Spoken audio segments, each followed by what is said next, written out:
Hi అండి, welcome back to our YouTube channel. ఇవాళ video వచ్చేసి ఎంతో రుచికరమైన గోంగూర పచ్చడి. వీడియో చూసే ముందు ఎవరైనా సబ్స్క్రైబ్ చేసుకుని వాళ్ళు ఉంటే సబ్స్క్రైబ్ చేసేసుకోండి.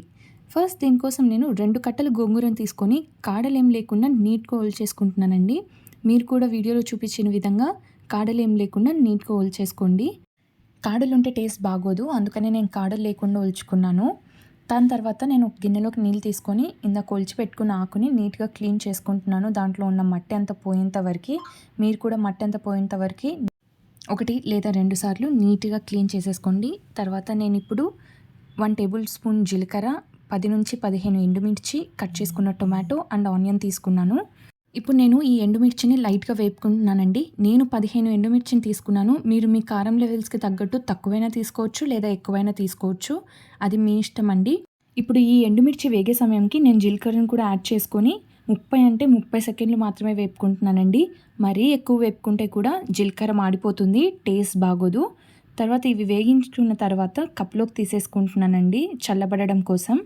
తర్వాత ఇదే ప్యాన్లో ఇందాక నీట్గా క్లీన్ చేసి పెట్టుకున్న ఆకుని యాడ్ చేసుకొని లైట్గా మగ్గనిస్తున్నానండి. చూసారా, వీడియోలో చూపించిన విధంగా యాడ్ చేసేసుకొని లో ఫ్లేమ్ మీద కొద్దిసేపు మగ్గనివ్వండి. కొద్దిసేపు బాగా మిక్స్ చేయాలి ఆకుని, లేదంటే కింద అంటుకుపోయి మాడిపోతుంది.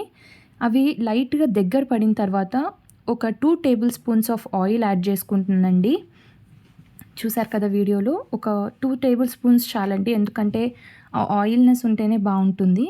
అది లైట్గా మగ్గిన తర్వాత కట్ చేసి పెట్టుకున్న టొమాటోని అండ్ ఆనియన్స్ని కూడా యాడ్ చేసేసుకొని కొద్దిసేపు ఒక 1 or 2 మినిట్స్ అలా తిప్పేసి మూత మూసేసి బాగా మగ్గనిచ్చానండి. ఆ టొమాటోస్ అన్నీ బాగా మగ్గేంత వరకు, ఆ ఫ్లేవర్స్ అన్నీ ఆ ఆకు పట్టుకునేంత వరకు మగ్గనిచ్చాను. తర్వాత ఒక 1 or 2 మినిట్స్ కలిపెట్టేసుకొని దాన్ని కూడా తీసేసుకుంటున్నానండి. చూసారు కదా, వీడియోలో చూపించిన విధంగా వచ్చేసిన తర్వాత తీసేసుకోవచ్చు. ఇప్పుడు పచ్చడి దంచుకోవడం కోసం ఇందాక వేపి పెట్టుకున్న ఎండుమిర్చి, జీలకర్ర అండ్ తగినంత ఉప్పు యాడ్ చేసుకొని దంచుకుంటున్నాను. ఇది రోటీలో దంచుకుంటే టేస్ట్ చాలా అంటే చాలా బాగుంటుందండి. మీరు మిక్సీకైనా వేసుకోవచ్చు కారం పొడిని, లేదంటే ఈ మొత్తం పచ్చడిని కూడా, కానీ టేస్ట్ అంత బాగోదండి. రోట్లో దంచే అంత టేస్ట్ రాదు, అందుకే నేను దంచుకుంటున్నానండి.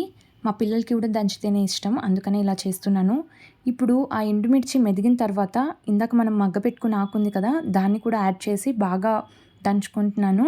అది బాగా మెదగాలండి, ఆకులాకులు ఉండకూడదు. అది ఆకులాకులు లేకుండా బాగా మెదిగేంత వరకు దంచేసుకోండి. అసలు రోట్లో దంచుకోవడం వల్ల మనకి చాలా అంటే చాలా ఉపయోగాలు ఉన్నాయండి. బాడీకి కూడా బాగా ఎక్సర్సైజ్ అవుతుంది అండ్ హీట్ ఎక్కువ ప్రొడ్యూస్ అవ్వదండి. మనం మిక్సీకి పట్టామనుకోండి, ఆ టేస్ట్ డిఫరెంట్గా ఉంటుంది అండ్ హీట్ ప్రొడ్యూస్ అవ్వడం వల్ల అందులో ఉన్న న్యూట్రియన్స్ అన్నీ పోతాయండి. ఆ న్యూట్రిషియస్ వాల్యూస్ ఏమీ ఫుడ్లో ఉండవు. అదే ఇలా చేస్తే అందులో మనకి బాడీకి కూడా ఎక్కువ న్యూట్రియన్స్ అందుతాయి. చూసారు కదా, వీడియోలో ఎంత కలర్ఫుల్గా ఉందో.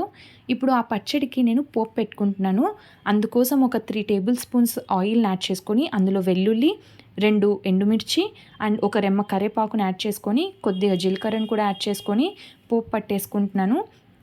ఆ పోపు అయిపోయిన తర్వాత స్టవ్ ఆఫ్ చేసేసి ఇందాక మనం దంచి పెట్టుకున్న పచ్చడి ఉంది కదా, దాన్ని యాడ్ చేసుకొని ఈ ఫ్లేవర్స్ అన్నీ అందులోకి పట్టేంత వరకు బాగా కలుపుకుంటున్నాను. ఈ ఫ్లేవర్స్ అన్నీ అందులోకి అందాలండి, అంతవరకు బాగా మిక్స్ చేసుకోండి, లేదంటే టేస్ట్ అంత బాగోదు. ఫ్లేవర్స్ అన్నీ మిక్స్ అయితేనే కదా ఏదైనా టేస్ట్ ఉంటుంది. సో బాగా మిక్స్ చేసేసుకొని ఇలా గిన్నెలోకి తీసేసి పెట్టేసుకోండి. నేను ఒక బౌల్లోకి తీసి పెట్టేసుకుంటున్నాను. అండ్ ఇప్పుడు అది వేడి వేడి అన్నంలోకి అలా కొద్దిగా పచ్చడి వేసుకొని పైన కొద్దిగా నెయ్యి వేసుకొని కలుపుకొని తింటుంటే ఉంటుంది. అబ్బబ్బబ్బబ్బా, మీరు ఖచ్చితంగా దీన్ని ట్రై చేయాలండి. ట్రై చేసి టేస్ట్ ఎలా ఉందో కమెంట్ బాక్స్లో తెలపండి. అండ్ ఇలాంటి రెసిపీస్ ఇంకేమైనా ఉంటే కమెంట్స్లో తెలపండి, నేను వాటిని కూడా నెక్స్ట్ వీడియోస్లో ట్రై చేసి అప్లోడ్ చేస్తాను. అండ్ ఇంకొక విషయం మర్చిపోకండి, ఈ ఛానల్లో టైలరింగ్ వీడియోస్ కూడా అప్లోడ్ చేస్తాను. ముందుగా అవి కూడా వస్తాయి. సో తప్పకుండా సబ్స్క్రైబ్ చేసుకొని బెల్ ఐకాన్ని క్లిక్ చేయండి. నెక్స్ట్ వీడియోలో మరో రెసిపీతో మీ ముందుకు వస్తాను. Thanks for watching the full video అండి. Do like, share and subscribe the channel. Bye.